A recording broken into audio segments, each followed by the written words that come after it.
E, Değerli Severel, zaten geçtiğimiz hafta meclisteki komisyon yine bir toplantı gerçekleştirdi ve Mart ayına kadar çalışma süresini uzattı.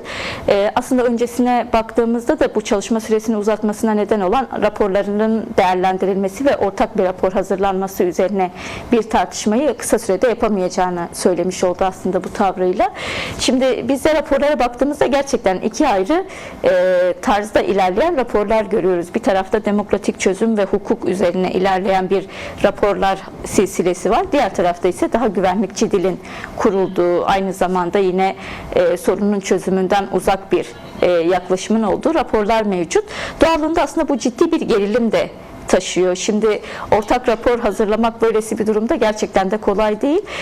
Sizce ortak rapor, yani aslında hani ortak rapor bu gerilimi aşar mı diye de sormak istiyorum aslında, ama onun dışında bu raporlardaki benzeşmeler ve ayrışmalar neden oluşuyor? Belki biraz oradan başlar ve ortak raporun bu gerilimi aşıp aşamayacağı konusundaki düşüncelerinizi konuşuruz. Ben şöyle başlayayım. Aslında ortak rapor hazırlamak zor değil bana göre. Neden zor değil? Çünkü talep edilen barışın inşası ve demokrasinin inşası ise aslında buna giden yollar ortak gerçekte. Fakat meclise sunulan raporlardan görülen açık net bir gerçek var. Bir bakış açısı farklılığından kaynaklanan, beklenti farklılığından kaynaklanan farklı raporlar ve farklı sonuçlar var. Bundan kaynaklı ortaklaşmanın zaman alacağı, zor da demeyeyim, ortaklaşmanın zaman alacağı anlaşılıyor.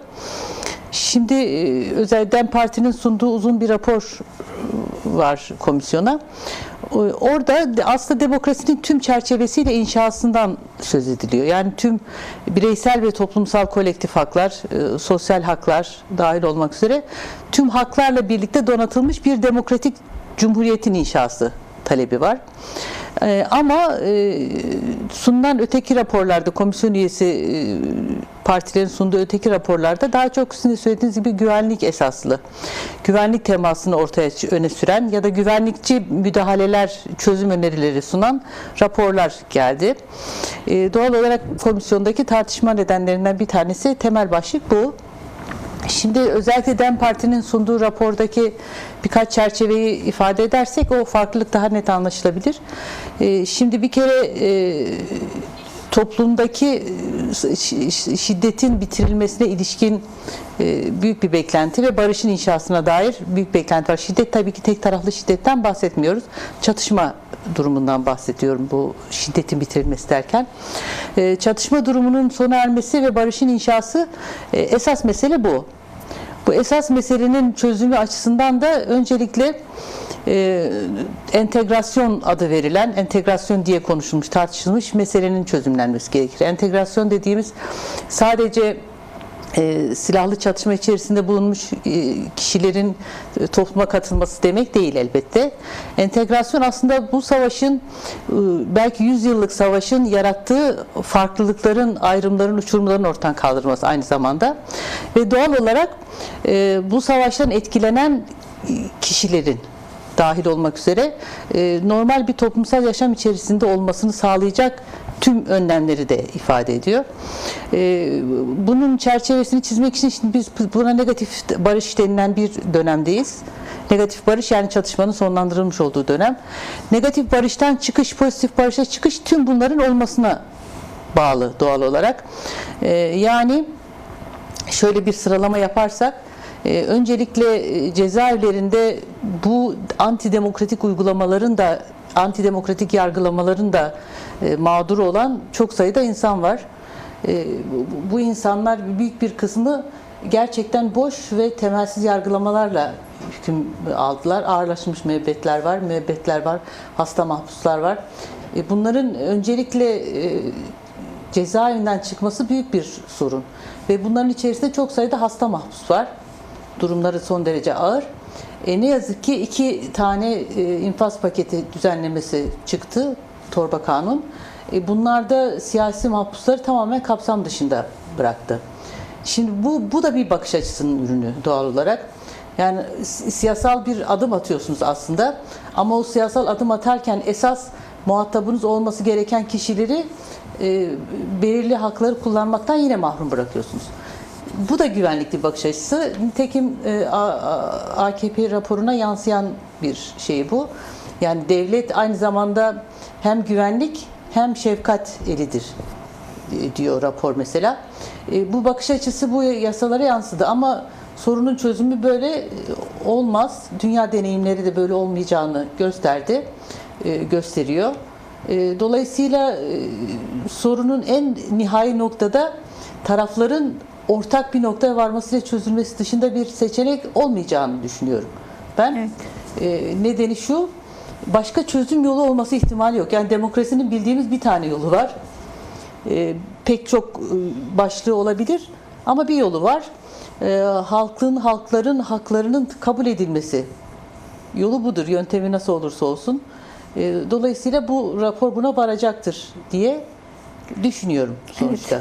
Evet. Değerli Several, yani evet söylediğiniz gibi aslında bu yola dair bir ortaklaşma olsa gerçekten rapor yazımı da bir şekilde kolaylaşmış da olacak ama bir taraftan da hani sizin de dikkat çektiğiniz yani o güvenlikçi dil meselesi gerçekten yoğunlaşıyor. Yani iktidarda artan bir yaklaşıma dönüşmüş gibi bir hal var son dönemler için söylüyorum. Raporları da bu çok ciddi anlamda yansıyor. Bu süreci nasıl bir eşiğe götürüyor? Nasıl bir çıkmaza götürüyor sizce? Şimdi bir kere sürecin uzamış olması yani beklentisi olan taraflar açısından moral bozucudur doğal olarak. Şimdi bizler de her birimiz beklentilerimiz var, demokrasi beklentimiz var, insan haklarına ilişkin beklentilerimiz var. Şimdi bunların uzaması doğal olarak moral motivasyon bozucu bir şey. Gerçekte uzaması için bir neden de yok. Yani parlamento var. Parlamento bu inisiyatifi alarak yasaları çıkarabilir. Bu süreci çok hızlı da yürütebilir. Benim şahsen görüşüm toplumsal koşulların da buna hiç aykırı olmadığı yönünde. Yani toplumda bu sürecin çözümü konusunda bence bir bakış açısı var. Çözüme inanç, istek konusunda bir bakış açısı var. İktidarın atacağı adımlar konusunda da hiç rahatsız edici bir ortam yok. Ama buna rağmen yine de mesela raporda kamuoyunun beklentisinin de karşılanması, işte şehit ailelerinden falan bahsediyor bazı bölümlerde rapor. Bana göre bu güvenlikçi bakış açısının devamı toplumsal koşullara uygun değil. Bu beklenti durumundan çıkılması gerekiyor bence. Sürecin, sorunun önemine uygun olarak, sorunun aciliyetine uygun olarak adımların o hızla atılması gerekir. Şimdi Kürt sorunu 100 yıllık sorun da değil, daha uzun bir sorun. Ama 100 yıllık sorun içerisinde daha kanatan bir haline geldi, sorun haline geldi. Çok acılar var, çok sorunlar var. Bunların çözümü konusunda mesela raporda çok açık şey söylüyor. Raporlara sığmayacak bir sorundur diyor Kürt sorunu için. Böyleyse buna uygun adım atılması gerekir. Parlamentonun ne yazık ki Türkiye'de parlamento eski siyasal gücünü koruyamadı bu son süreçte sistem değişikliği nedeniyle. Ama halen şunu yapması koşulları son derece kolay bir biçimde var. Belli yasaları gündeme alacak aciliyetle. Bunlar neler? Ceza infaz kanunu, ceza kanunu, cezaevlerinde koşulların düzeltilmesine ilişkin düzenlemeler ve sosyal kültürel haklarla ilgili düzenlemeleri yapacak bir kanunu düzenlemeyle bu iş kolaylıkla aşılabilir. Tabii ki devletin bunu zorlamayacak şekilde başka problemlere bağlı hale getirmemesi gerekiyor. Son dönemde tartışmalar var işte Suriye meselesine bağlamak gibi. Bu bağlamın genişletilmesi sorunu zorlaştıracak bir çerçeveye götürür. Ki orada da çok barışçıl bir yaklaşımı yok Türkiye'nin maalesef. Yani hani Suriye devletinin çok fazla hem iç işlerine karışan bir yerde, sürecin çok iç işlerine karışan bir yerde ama çok da barışçıl bir yaklaşımla ilerlemiyor orada da. Değil. Aslında zaten Suriye sorununda sürecin gidişatı hep öyle oldu. Belki Suriye'deki sorunun bu kadar çıkmaza girmesi de bunların ürünü. Belki değil, bunların ürünü. Şimdi çözüm konusunda da bu barışçıl değil, barış dışı müdahaleler söz konusu olursa oradaki sorun yine çıkılmaz noktaya gelebilir. Ama bunların hepsinin dışında Suriye'deki sorun Suriye'nin sorunu. esas olarak. Tabii ki Orta Doğu'nun ve insani olarak hepimizin sorunu, ama devletlerin müdahale etmesini gerektiren bir sorun noktasında değil, olumsuz müdahalesi. Devletlerin olumlu müdahalesi tabii ki işe yarar, barışı tesis etmekte mutlaka işe yarayacaktır. Ama olumsuz müdahaleler oradaki sorunu da buradaki sorunu da çözümünü zorlaştıracak nitelikte olur. Dolayısıyla onun faydası yok. Eğer bu sorunu burada çözmek isteniyorsa, bu sorunun burada çözüm yolları belli ve kolay gerçekten. Evet, yani hani ama onun yerine gerçekten bu arada geçen bütçe görüşmeleri de sonlandı. Bütçe görüşmelerinde de yeni hapishanelerle ilgili bölüm de var. Adalet Bakanlığı'nın bütçe düzenlemesinde yeni hapishane düzenlemeleri de var. Efendim? Yeni hapishane inşası. Evet, yeni hapishanelerin inşası ile ilgili sanırım bir 10 tane inşadan söz ediliyor yeni. Peki biraz aslında bu idare ve gözlem kurulları üzerine de belki konuşabiliriz. Gerçekten yani şu an hala can yakıcı bir şekilde art arda 30 yılını bitiren tutsakların dahil olmak üzere birçok tutsağın infazı yakılıyor ya da erteleniyor bir şekilde. Bunlar hangi mantıkla çalışıyor? Yani işleyişlerini bu kadar keyfi hale getiren ne sizce? Yasal düzenlemenin kendisi bir kere. Yasal düzenleme bana göre ve demokratik yönden cezaevi modeline bakan, insan hakları yönünden bakan herkes açısından öyle. Yasal düzenleme temel insan hakları normlarına aykırı. Neden? Çünkü bir kere idari bir kurul, Cumhuriyet Savcısı da var, idari bir kurul ve idari kurul bir mahpusun ceza sistemi hakkında karar veriyor.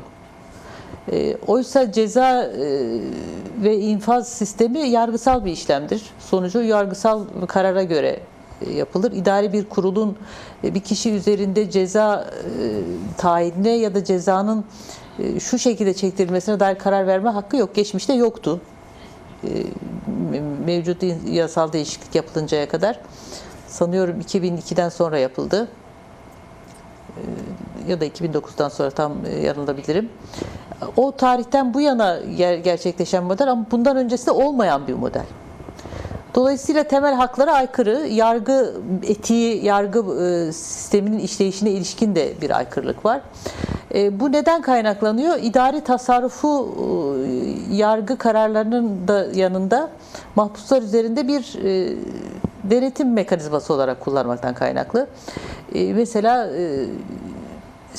siyasi görüşlerinden geçmedi tartışmaları. Bunlar son derece öznel şeyler. İdari bir kurulun bu konuda değerlendirme yapması gerekmez. Cezanın infazı başka bir nedenle çünkü. Siyasi görüşlerinden vazgeçmesi gerekmiyor o cezanın infazının yasaya uygun şekilde tamamlanması için. Dolayısıyla bu böyle bir bakış açısıyla yapılan bir müdahalenin ürünü. En başta değiştirilmesi gereken hükümlerden bir tanesi, hem de herkes için uygulanmaması gereken hükümlerden bir tanesi. İkincisi tabii ayrımcı bir bakış açısı var aslında. Bu son infaz düzenlemelerinde olmaması da bununla ilgili. Bir af çıktı gerçekte. Çünkü o cezaevinden bu kanun düzenlemeye göre çıkanlar onu yapmayacaklar artık. Bu nitelik olarak, teknik olarak bir af, örtülü af deniyor buna hukukta. Bir af çıktı. Aflardaki temel özellik ayrımcı olmaması gerektiği konusuydu. Kaldı ki 2011 affı 2010'dakilere biz çıkardık ve bunlara ayrımcılık oldu diye şimdi çıkarılan bir kanun. Yani biz bunlara ayrımcılık yapmıştık, onları da şimdi çıkarıyoruz dediler bu kanunda.